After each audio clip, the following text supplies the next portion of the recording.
Good morning. So, first of all, let me thank you all for subscribing.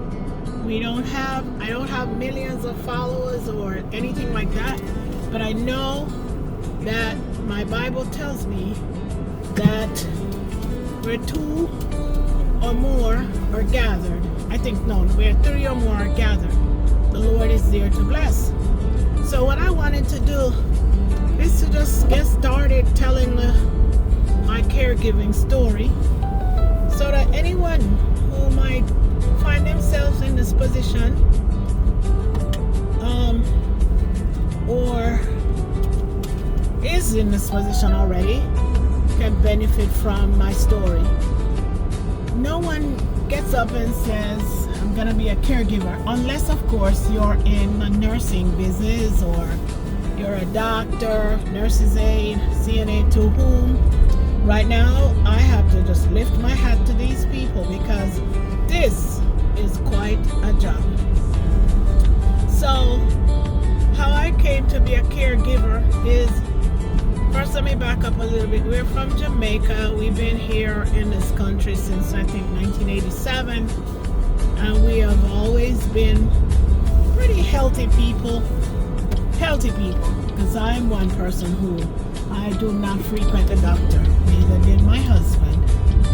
So we're carrying on our lives and everything is going good, and we were living in Palm Coast, and we decided that we wanted to be a little bit closer to the kids. The kids are in North Carolina, and we wanted to be closer to them, and we also wanted to downsize our life so that our expenses would not be so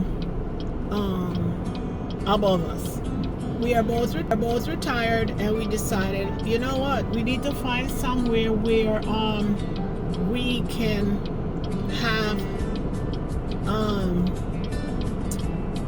have our retirement income pay our bills. So we did that, and it wasn't going to happen in Palm Coast, so we did that, and we came to South Carolina. So when we came to South Carolina, it took us a minute to get a job. It took us a little bit to get a job. Glen got a job. I got a job before Glen did, so I was there 3 weeks before the stroke. Just 3 weeks, a mere 3 weeks. Glen worked a mere 1 week before his stroke. So, so for that, I thank God, because here's the thing. We downsized our lives, and our retirement income, tight as it might be, is really tight, especially now with all the bills and and medications and the hospital co-pays and the doctor co-pays. It's really hard, but because we downsized, we have been able to, for the most part, get along. But here's the thing. I have to pause right here to say thanks to family and friends that have been helping us and continue to help us. And we're grateful. We're extremely grateful to people who are helping us at the moment.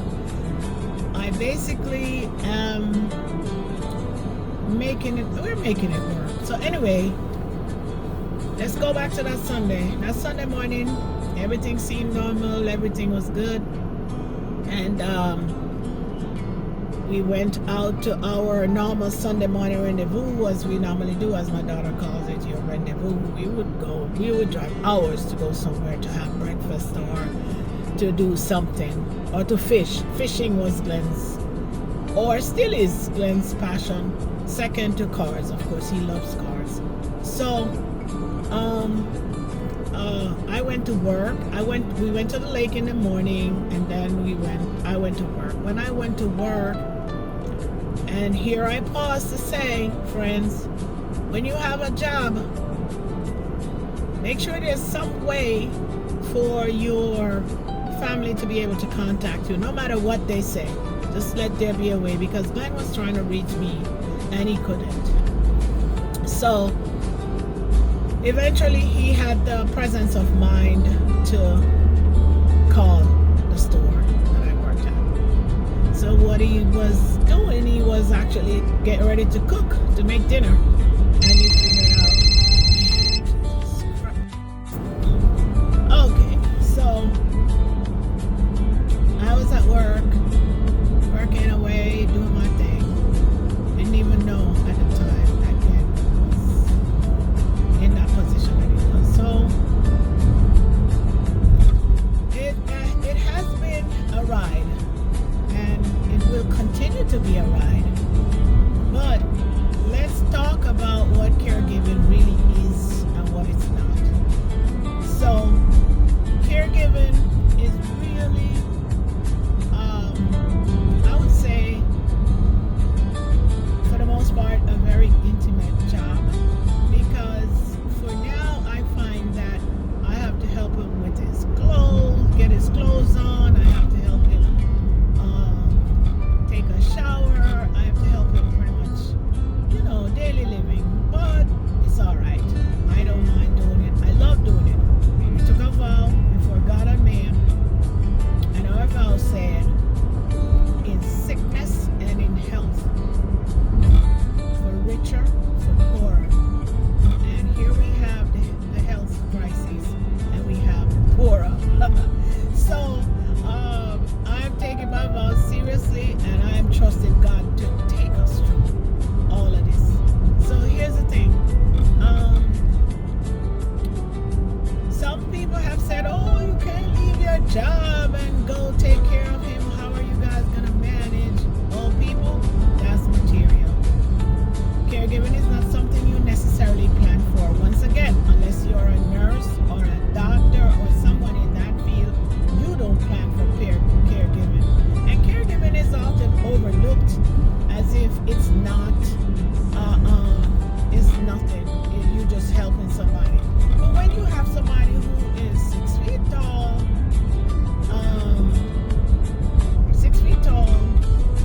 200 and odd pounds, working, strong, taking care of himself, doing everything for himself. Glen cut his own hair.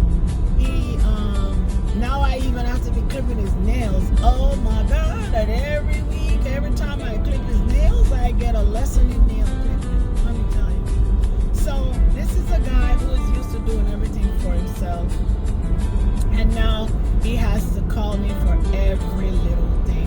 And sometimes we find it funny, sometimes we find it frustrating, because many times he'll be like, oh, I hate to have to bother you all the time, and he gets really emotional and he gets down, and I feel like it's a part of the whole obstruction in the brain, where he really is more emotional than he has ever been.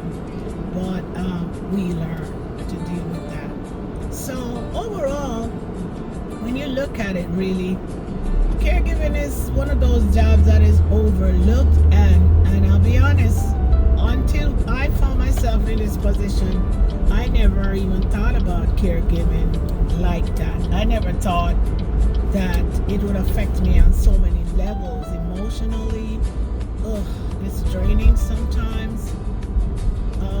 Physically, it's draining sometimes. And boy, financially, it is draining all the time.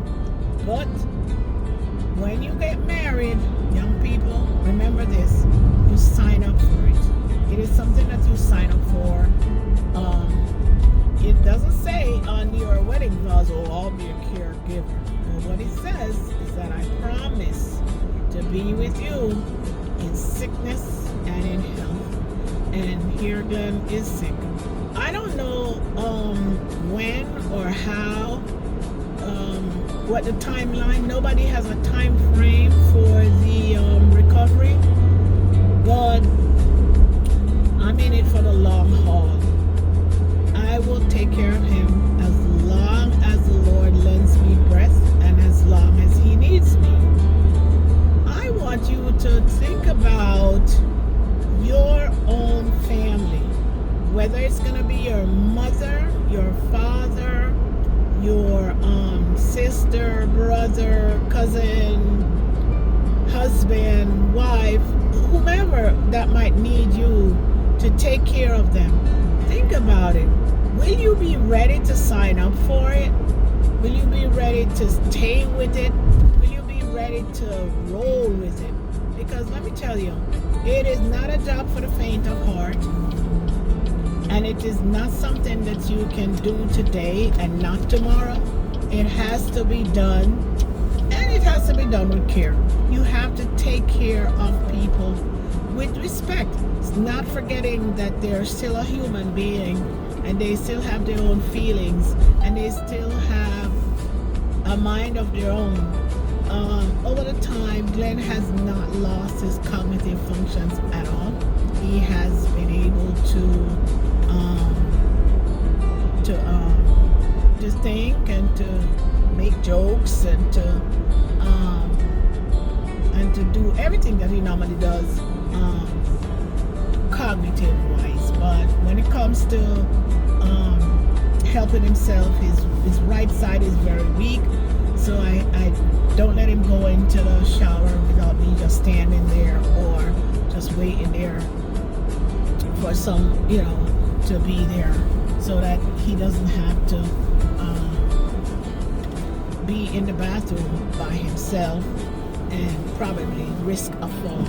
Because with the stroke, the worst thing he could do is have a fall, and then probably could initiate another stroke. So we are good. We are making it, and I decided to start up this channel so that I can share my experiences with other people, so that people can kind of know that, hey, we out here, we're doing it, and we're having a good time doing it. It was very funny yesterday. I said, Glen, we were talking about a guy who had a fight and was taken to court and all kinds of stuff. And I said, Glen, have you ever been in a fight? He's like, no, I've never been in a fight. I said, so you're telling me that you never ever fought? He said, no. but yeah, he is in good spirits. I'm just saying that to say, and he's in very, very good spirits, and he's taking everything in stride. He's taking it in stride. He's not. I'm more worried sometimes more than he is.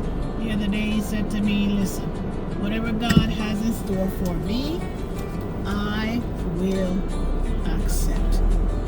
I can't use my right hand. I can hardly walk due to my he can walk, don't get me wrong, but it's a slow walk, and he refuses to use a walker, which for me is very good, because I would prefer that he doesn't use a walker, because it kind of helps with taking away his independence. I don't want to take away his independence, so he doesn't use a walker, but he can walk.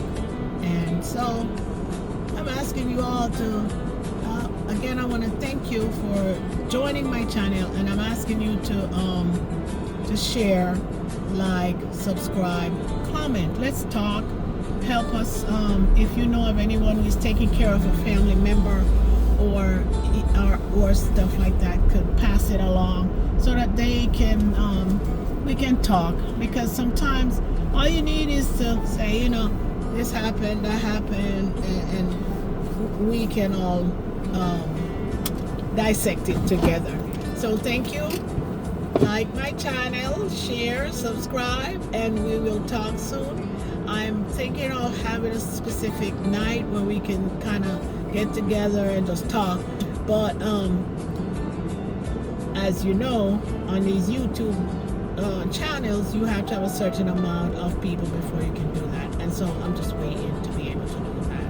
And I feel like we're going to be able to help someone. If I help one person, that would be good enough. And Glen's helped will not have been in vain. Thank you guys. Have a wonderful day, and we'll talk soon.